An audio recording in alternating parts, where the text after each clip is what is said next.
And keys to the matchup. What's David got to do to get by this one? Which David? McDarby. Mother of Runes is ideal. Stoneforge Mystic is very nice. Spot removal and getting a 4/4 or bigger Knight of Reliquary into play. These blue-red Delver decks, of course, all on red removal. So once things are outside of Chain Lightning, Lightning Bolt, and Fort Bolt range, it's problematic to get them off the table. If he's unable to do those sort of things, trying as hard as he possibly can to keep David off of Treasure Cruise, because that's what blows the game open. To that end, he has cards like Gadok Teague, Spirit of the Labyrinth, which prevent that card from getting resolved. So on Stroud's side of the board, it's going to be about the early game and about Treasure Cruise? Yes. And I think Delver of Secrets, or Delver of Secrets and Young Pyromancer. I think Monastery Swiftspear is going to be troubled in this matchup because we know Maverick's so good at blocking on the ground. So I think he needs to find a flyer or make a sea of tokens. Turn 1 Deathrite Shaman from McDarby. We're now going to get to see the rest of his hand as Stroud Jataxian probes him here. And he will go for a start of his own.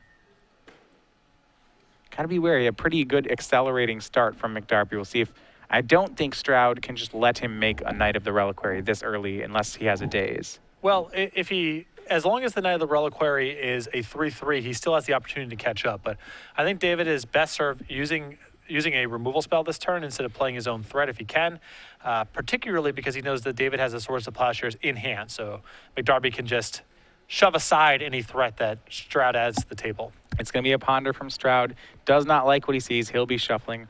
And for Stroud, he also had to crack a fetch land for that Volcanic Island, which means if David has a fetch land into Knight of the Reliquary here, it's Lightning Bolt proof. Not only is it Lightning Bolt proof, but it means that McDarby can start spinning Wastelands and push Stroud out of the game before it really even gets started.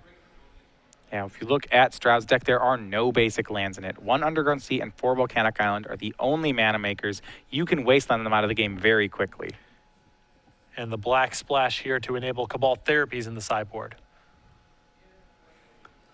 So with that ponder resolved, we're going to go back over to McDarby's turn. We see Cavern of Souls. That's going to be Thalia, the play here from McDarby. And that Cavern of Souls, I'm imagining, will name human. And Stroud already having some difficulty here. I mean, it's going to be tough for him to function as decks.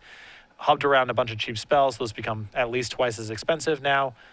With Thalia in play, on top of that, he can no longer fight over Knight of the Reliquary with counterspells. Yeah, and Thalia is so good against this style deck. You see 32 spells in Stroud's deck and 16 lands. He's got so many spells, cards that he wants to play each turn. Usually 2 spells each turn. He's doing it off just 2 to 3 lands. Thalia puts a wrench in that entire thing. So you see Stroud spending his whole turn to Lightning Bolt Thalia.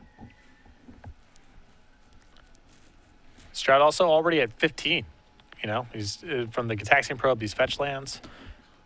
This is a tough matchup. There's no two ways about it. How much do you feel like how much is this a race versus board control? So I'm saying what I see is Stroud, he paid a lot of life points to make sure that he wasn't too far behind on the board. If you want to talk about what happened there. Yeah. That's exactly it. But the problem is that McDarby can make the game about whatever he wants it to be about. He's got tools to play both games. Sword of Fire and Ice, the play for McDarby. Stroud can't let that one resolve. Protection from blue and red, quite good against his blue-red deck. That will get a Force of Will from Stroud. The Wasteland for McDarby puts Stroud back down to 1 land. It does not look like he has another one. Still a card away from being able to Treasure Cruise. You know, and that's still the impressive part of Blue-Red Delver. You look at this board and you say, wow, Stroud almost has Treasure Cruise. And we're still so early in the game. Stroud can brainstorm here, hoping to find a fetch land. There is a significant downside if he doesn't find one, but he'll try for it. 1, 2, and 3. We'll see if he found one. I'm not sure he did. Did not look like it. Yeah, so he's going to be playing off 1 land for a while. He'll cast Jataxian Probe, going down to 12. Deathrite Shaman, Swords to Plowshares, and a Verdant Catacombs. Not too much action on McDarby's side. But you see, it was a tough choice there for Stroud. He had to decide between bolting the Deathrite and casting that Brainstorm. I think he was hoping to do both. If he hits a land that's available to him. It's not a bad turn to Brainstorm. There's a lot of upside, and the worst case scenario is you end up Treasure Cruising next turn, most likely. Yeah, it'll be a little worse of a Treasure Cruise because he'll know that one of the cards on top is not a land, so he only has to see 2 new cards off the cruise. Well, with the Gataxian Probe, it's... With the Jackson Probe, you're right. Actually, they'll all be new because Yeah. he had the probe. Absolutely right. So we're back onto McDarby. He does have that Catacombs, and you see the draw for the turn. Umezawa's Jite. That's a pretty good one if he can land counters onto it. And I think this is, this is the type of spot where David needs to turn the game about something else. You can see counting the graveyard here. I think he's well served to try to go on the offensive with this Deathrite Shaman, start attacking Stroud's graveyard, and drain him out of this game. I would not mind opening up this turn on Umezawa's Jite. If it resolves, great. And, if not, that's a Force of Will you got out of his hand, maybe to enable something else down the line. And then start using Deathrite Shaman to eat away at Stroud's graveyard. We'll see if it seems like McDarby may do just that. Fetches for Bayou here with that Verdant Catacombs. That opens him up to black mana to better attack David's graveyard.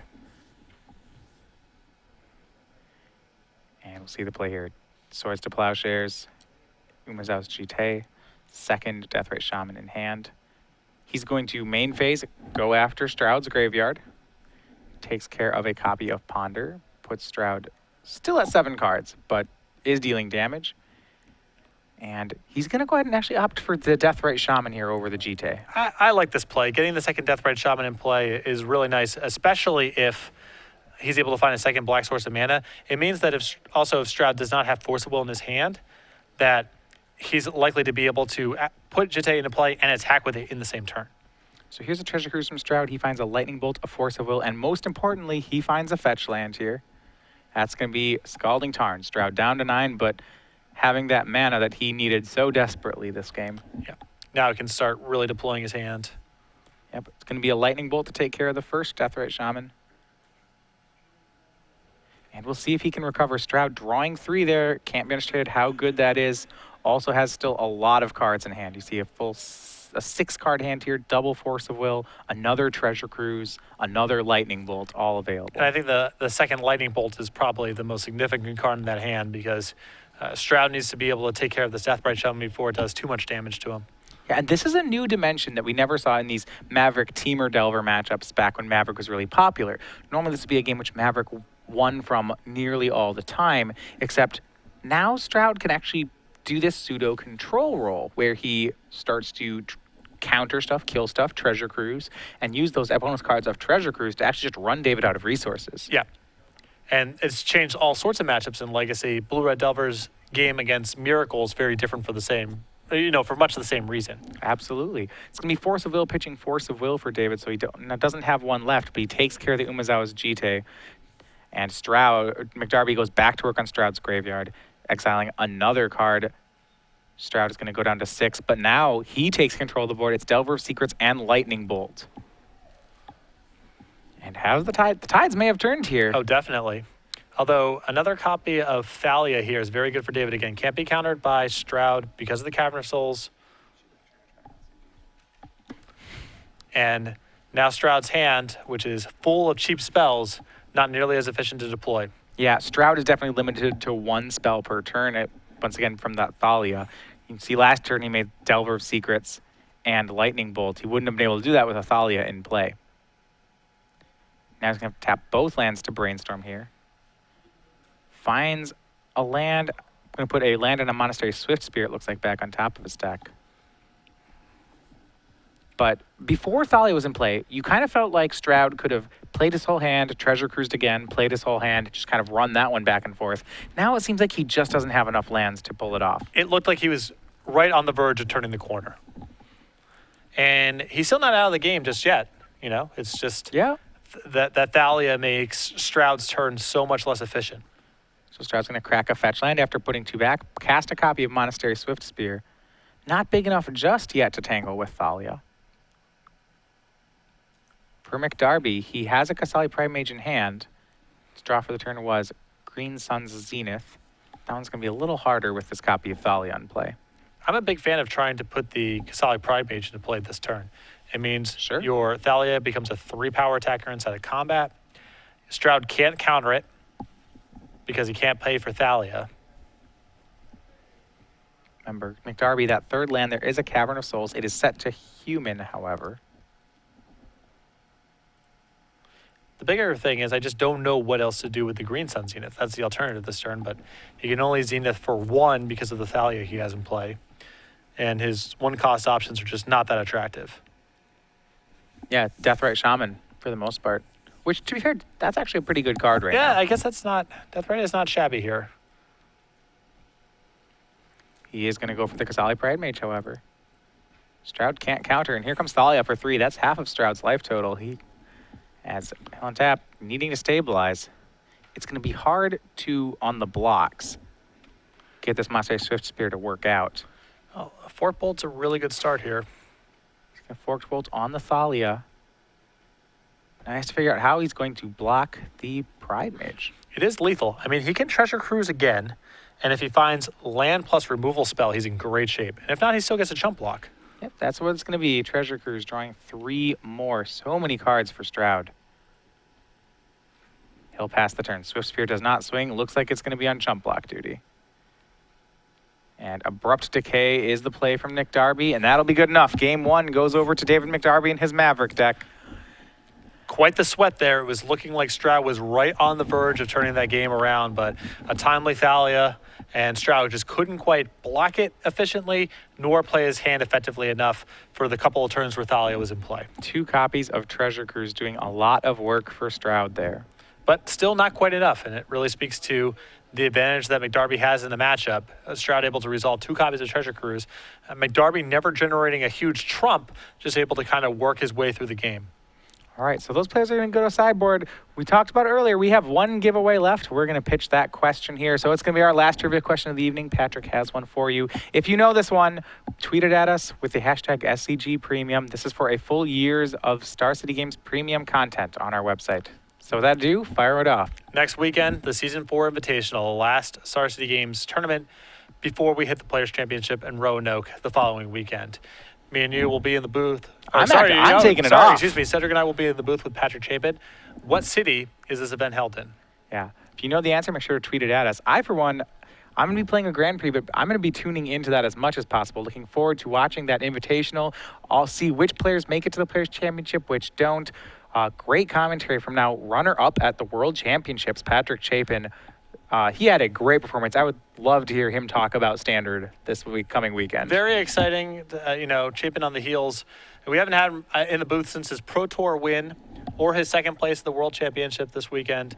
I'm sure he's going to have, he's never had a loss for amusing anecdotes, and I'm sure on the heels of those 2 tournaments, he's going to have a lot of stories to tell. So I'm enthusiastic.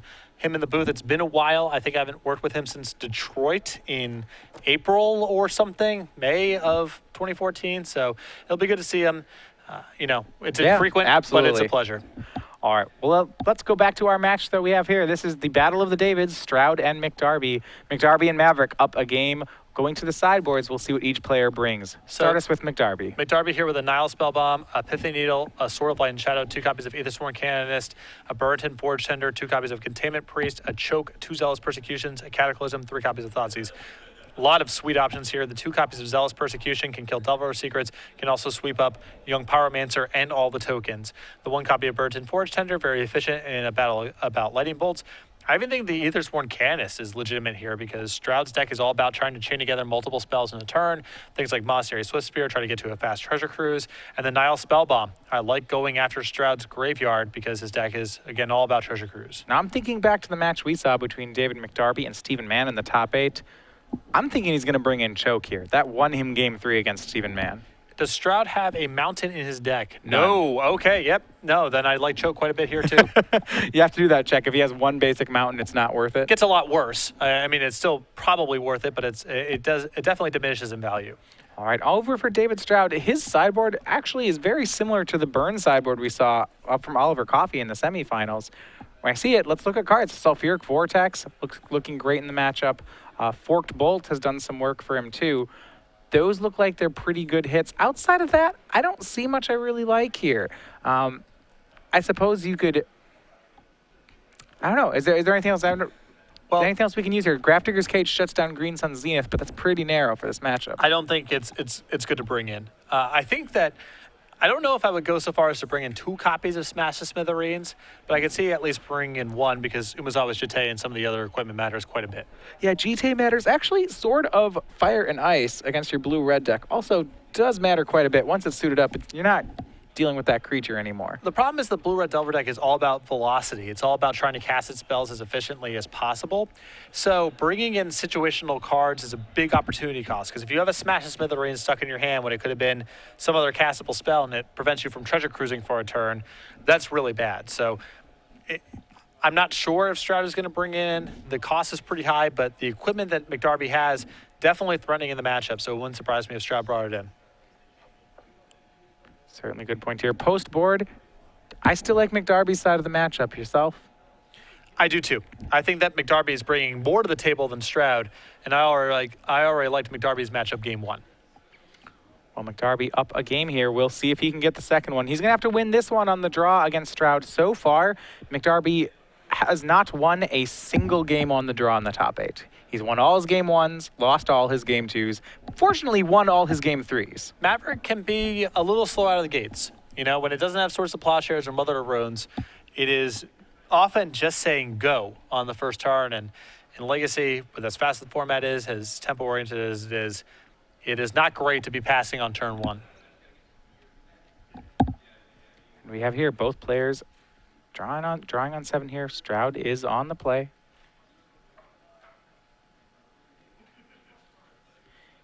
And looks like a closer one for Stroud. Looks like we'll be underway. Starting off a fetch land into a volcanic island for Stroud. We'll see the kind of start he brings here. Delver decks, as we've seen this whole top 8, much stronger in the games where they're on the play and get to seize the initiative. Another thing to keep in mind about this is Stroud has a pretty extreme build of the deck. He's playing 11 fetch lands and only 5 lands to go get.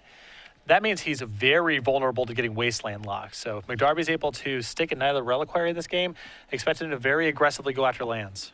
So Jitaxian Probe will reveal the hand for Stroud. He gets to see what McDarby has. Mother of Runes, Burrington Forge Tender, Stoneforge Mystic. You talked about how difficult it can be for Burn to beat Mother of Runes into Stoneforge Mystic. I can't imagine it's much easier for Delver. No, this is a tough draw. And the Forge Tender is arguably better than Mother of Runes for setting up this curve, because the Forge Tender, you know, if McDarby plays Mother of Runes, well, if Stroud has a removal spell for it, now the Stoneforge Mystic is vulnerable. If the Forge Tender resolves, then the Stoneforge Mystic is much safer for that, at least that one turn.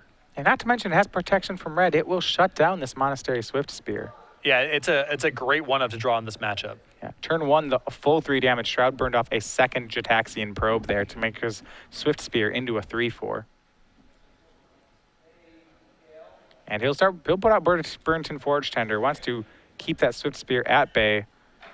Stroud with no way to get the Forge Tender off the board. If you're looking for weird holes in the armor that you wouldn't necessarily expect for against Blue-Red Delver, protection from red is great. We've started to see Core Firewalker pick up a little popularity in Death and Taxes sideboards.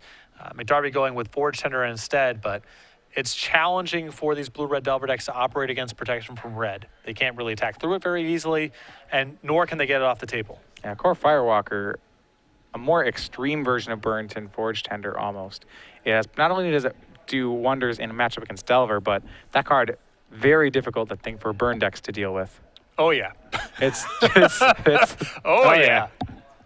That's a fun one. That's another one of those Sulfuric Vortex or Bust style cards. Yep. See, Ponder from Stroud plays a fetch land, but no attacks possible thanks to Burrington Forge Tender. He's just going to have to pass back, and David McDarby gets untap on turn 2 still at 17 life. And now McDarby might go for Mother of Runes, because Stroud kind of has to use 2 spells right away to prevent the Mother Runes from activating. And he can't even do it if the removal spells are sorceries like Fort Bolt and Chain Lightning. And then once Mother of Runes is eligible, now everything gets very easy. Spirit of the Labyrinth as well in his hand. Just this protection from red is going to be pretty good. Burrington Forge Tender can protect Mother Runes, which in turn protects everything else. McDarby can build an army here. Yeah, there's no bad choices here for McDarby. Every option that he has, Stoneforge Mystic, Spirit of the Labyrinth, Mother of Runes, they're all really potent follow-ups to the Forge Tender. We'll see, second land here. Scrub land for the turn. See how he wants to set up. He has Gaddock, Teague, Stoneforge Mystic, Mother of Runes all available. Maybe he wants to play around Daze and wait. It seems like he can wait a turn. Stroud's not presenting too much of a threat. He's going to go with a different true drop. It'll be Spirit of the Labyrinth. I don't think he minds as much if this one gets dazed. I don't think so either. But if it sticks, that's great too. Because then you don't have to worry about Treasure Cruise, Brainstorm, Ponder. A lot of the deck gets shut out. Stroud will crack a fetch land here. Peeking at Stroud's hand, you see at least one copy of Smash to Smithereens in it, so that 2-of has been brought in, at least one copy from the board to deal with some of the equipment that David brings. It will be Lightning Bolt from David Stroud. McDarby can choose which creature he wants to have survive. I would think he'll just keep Forge Tender. I think so too. You know, David McDarby's deck is so much more powerful if, you know, both players are just kind of like putting their stuff into play. I wouldn't want to move on the pro red because it blocks all the pressure that Stroud has, and he can use it to protect something more significant. Yeah, you see a copy of Forked Bolt hanging out in David's hand. So Jataxian Probe will reveal what he's working against. It's Green Sun Zenith, Stoneforge Mystic, Mother of Runes, another land, and as early as turn 3, Stroud's Treasure Cruising for 1. 3 probes will do that. But can he get any forward momentum here against this Forge Tender? Well, he has a second Monastery Swift Spear here, and his last copy of Jataxian Probe, so that will push some damage through. Stroud's going pretty deep here to get a couple points of damage. Yeah, he is. I mean, he's dealt 8 to himself. He's losing the race to himself at the moment, but he does push in 2 points. McDarby will go to 15. That Burn can't sing enough praises for Burnton Forge Tender in this game. If that wasn't, even if that was Mother of Runes for McDarby, this seems like it'd be the kind of game where Stroud would have walked all over him. I think Mother of Runes would have just died. Yeah, I mean, 4 Jataxian Probes, turn 3 Treasure Cruise, double Swift Spear. These are the terrifying hands out of the Blue-Red Delver deck. Time to dust off your Forge Tenders and Core Firewalkers, your Repentant Blacksmiths. Oh man, that guy. Disciple of Law. Yep. That was another fun one. Timely Reinforcements, can we do that in Legacy? Crimson Acolyte. Warmth. Warmth. if you really want to go after the burn decks. No, Burnt and Forge Tender, in its format, played generally as an anti-Fire Spout card, because you can sack it and it will prevent the entirety of a red sweeper. That is true, though. I have run into this card plenty without Fire Spout anywhere near my deck. Oh, yeah.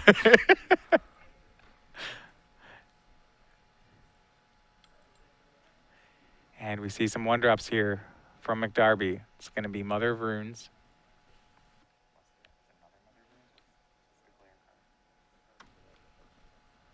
It's a second Mother of Runes. And here you see that secondary ability on Burnt and Forge Tender. Stroud attempts to Forked Bolt both the Mother of Runes there. Instead of losing them, McDarby can sacrifice the Forge Tender, and it will protect both copies of Mother. And now, I mean, Stroud's in a lot of trouble, because if McDarby has any creature follow-ups here, it's going to be a big challenge to get anything into play. Yeah, Stroud can't or kill attack creatures through, rather. anymore. It'll be very hard for him to get any creature off the board. That Wasteland there from McDarby doing a good job as well. I believe a second copy of Forked Bolt in Stroud's hand, so he's keeping Stroud just choked enough on mana. We see a Green Sun Zenith for 1 out of McDarby. Stroud can Force of Will here. Not sure if he wants to. Looks like he will. He kind of has to. His only hope to continue to attack here is, you know, once McDarby gets another creature into play, Stroud's going to be hard pressed to attack. Yeah, he's got to fight over this. And that Zenith would have been for a Deathrite Shaman, so then McDarby would have started gaining 2 every turn. That's probably something that Stroud, once he can't attack because of the Mother Runes, and he can't burn out if McDarby's gaining 2 a turn. He really just can't let that one resolve. Just Force of Will, pitching Force of Will. Now we see a Brainstorm on Stroud's turn. Going to look for more gas here.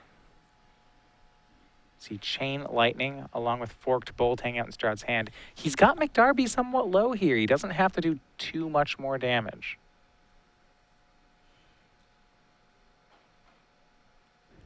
Sulfuric Vortex among the cards from this Brainstorm. Now, there's a couple options here for Stroud. He can forked bolt to tap some mother runes here. He can also just send all the burn upstairs. If he bolts at both the mother runes, they have to both protect themselves. And then he gets to swing in with some Swift Spears. Or McDarby gives one of them protection from red and holds the other one up to block for a turn. And either one of those is wins for Stroud. Right, and then one of them will die if he goes for that.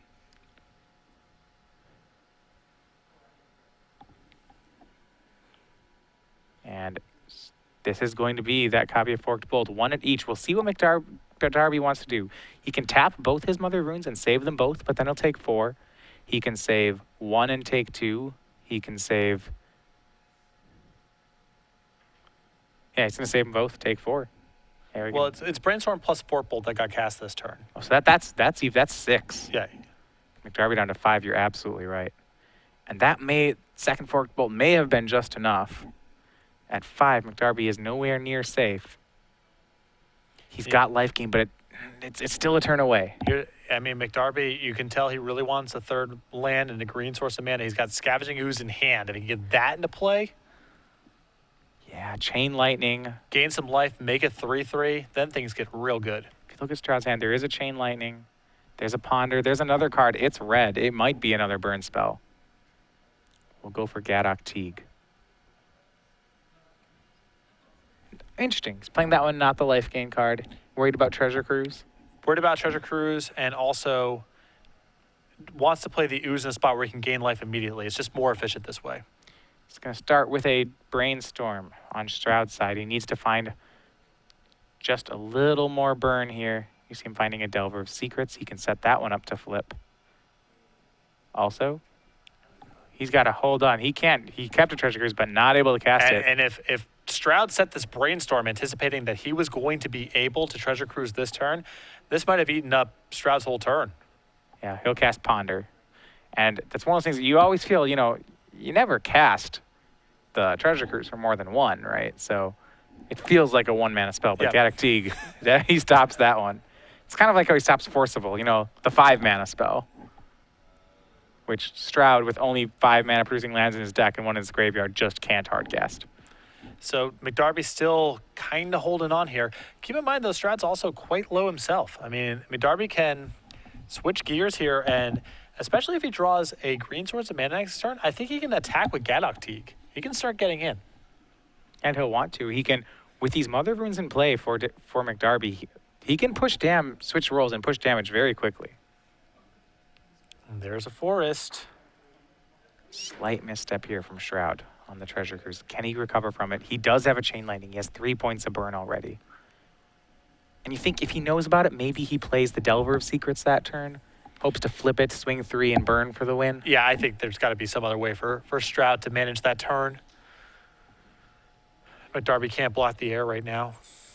As it stands, Stroud still may be able to get it. It's going to have to recover, but we'll see how he chooses to do it. Here's the thing. He's got 1 bolt in hand. If he finds a second bolt, even 1 point from Scavenging Ooze does not save McDarby. Yeah, But and if McDarby gets to untap, he gets to go up to 7, and then it becomes a lot more complicated for Stroud to burn him out. well, a huge draw here from McDarby, and I want to point this one out. He drew his copy of Basic Forest. As it stood right now, he only had 2 lands, and only 1 of them made green mana. So that meant he would play Ooze this turn, next turn only be able to gain 1. This time he can play Ooze with green up and immediately untap for 2, so he'll get to clear both graveyards of any creature that might be in them. Yep. Now, one of the questions is just how many creatures are in the graveyard? How much life can he gain here? Well, I know there's a Thalia in McDarby's graveyard. And a Forge Tender. Yes. And going up to 7 and making a 4/4 are both big deals here. Yeah, 7, as you know, against these red decks, a lot more than 6. Keep in mind, right now, McDarby can go attack. If Stroud does not chump block, he falls to 6. David McDarby then casts Scavenging Ooze. He grows it. He untaps and grows it again. He used both the Mother Runes to give him protection from red. That's 6. That is exactly lethal. So he has a lethal set up for the next turn. Gadok Teague's going to swing in. We'll see Stroud has the option of double blocking. He has the option of no blocks. Double blocks, it gets protection from red. I like a double block here. Those Swift Spears are not going to do very much. It's basically burn spells or bust, I think, in Stroud's position. Yeah, I think The argument is whether or not you want to put another creature in the graveyard. It's not, and that is another life point, I suppose, that McDarby can gain. But I agree, I like the block. But there's only, I believe, one Scavenging Ooze in the list. So are you playing around that? Oh, right. He doesn't know about it yet. We'll start with a Ponder on Stroud's side. Can he find a second burn spell? It's Chain Lightning at the third one down. But does he have another? He doesn't have the land to do it. He is a card short here. He has a Chain Lightning in hand. His top 2 cards are land and Chain Lightning.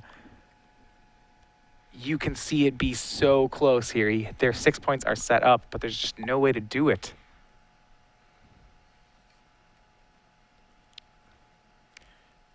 And he's got a Shuffle because he knows he's dead on board.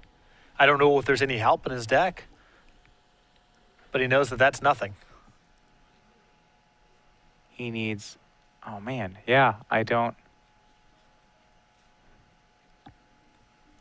So close to that was what he needed to see off the Ponder, or maybe a turn ago. What he wanted to see off a Ponder. The thing is, I don't think Stroud needs to concede just yet. You still got to make McDarby pull the trigger, but with that Scavenging Ooze pulling McDarby up to 7, I think Stroud's going to be hard pressed to win no matter what. Because of it can pull McDarby up to 7, I agree. He could leave up a red source, and McDarby would be really hesitant to force that Gaddock Teeg through. Because said, hey, what if there's a lightning bolt? I'm tapping all my guys to do this. Although Stroud could swing back. If this leaves Stroud with no untapped lands, then McDarby can just go for it without fear of anything. And there you have it. David McDarby is your Star City Legacy Open champion. 2-0 defeating David Stroud's Blue-Red Delver. That was a stressful game there. It looked like McDarby was beat several times, but dug it out. Congratulations to David McDarby. Not maybe a person a lot of you know personally, but really one of the good people of the Magic community. Well-deserved Legacy Open champion. I'm very happy for him, and I'm sure a lot of people out there are as well. Yeah, well played on both sides. In that situation, Gaddock Teeg coming in at a crucial moment to stop a Treasure Cruise, and that set Stroud back 1 turn. It was enough for David to seize the initiative, capitalize, and now he is your second champion. And because David McDarby is such a, friendly, lovable guy, and because a lot of the content that he produces focuses on Commander, other casual